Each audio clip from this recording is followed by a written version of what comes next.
লুট টাকা পাচারের মহা উৎসবের মধ্যে দিয়ে নিজের সিংহাসন অটল রাখতে সব ধরনের নোংরামিকে প্রশ্রয় দিয়েছিলেন শেখ হাসিনা।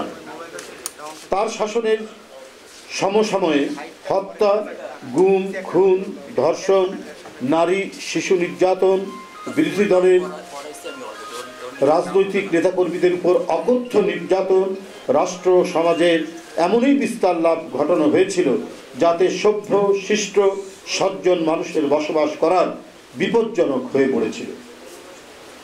সাধারণ মানুষকে লাঞ্ছিত করতে, দুর্দশায় ফেলতে তারা কোনো দ্বিধা করেনি।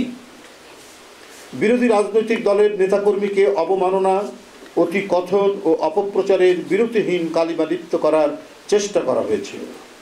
যাবতীয় ভয়, হুমকি ও দুর্বিপাকের মধ্যে দেশের নাগরিক বৃন্দকে জীবনযাপন করতে হয়েছে। আপনারা জানেন যে বিএনপির মতো একটি বৃহত্তম রাজনৈতিক দলের নেত্রী, দেশনেত্রী বেগম খালেদা জিয়া এবং ভারপ্রাপ্ত চেয়ারম্যান জনাব তারেক রহমানকে এহেন অপপ্রচার নাই, এহেন নিপীড়ন নাই, এহেন নির্যাতন নাই যে তারা করেনি। দেশনেত্রীকে বছরের পর বছর কারাগারে আটকে রাখা হয়েছে।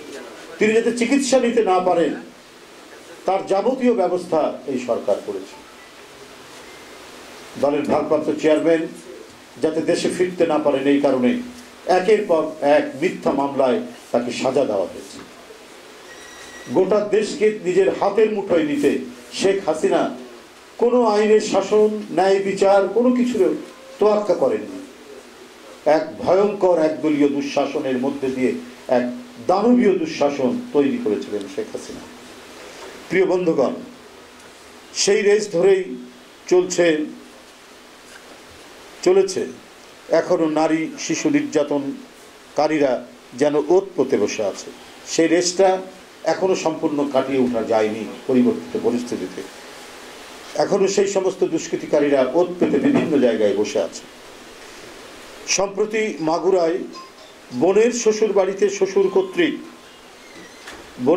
কর্তৃক 8 বছরের শিশু আসিয়াকে ধর্ষণ এবং কয়েকদিন চিকিৎসারত থেকে গতকাল তার মৃত্যুবরণ সারা জাতিকে বিমূঢ় বেদনায় বেদনার্ত করেছে। এই মর্মান্তিক ঘটনায় সারা জাতির চোখ অশ্রু সজল। দীর্ঘ দুঃশাসনের মানবিকতা, নৈতিকতা, ন্যায্যতা, ন্যায় বিচার অদৃশ্য করেছিলেন শেখ হাসিনা। অপকর্মকারীরা অধিকাংশই ছিল শেখ হাসিনার দলের লোক, কারণ এরা জনসেবার চেয়ে আত্মসেবাকেই বড় করে দেখেছেন। কিসের দেশ, কিসের জনসভা? এক একটা মন্ত্রী আঙ্গুল ফুলে, এক একটা এমপি, আওয়ামী লীগের লোকজন আঙ্গুল ফুলে কলা গাছ হয়েছেন।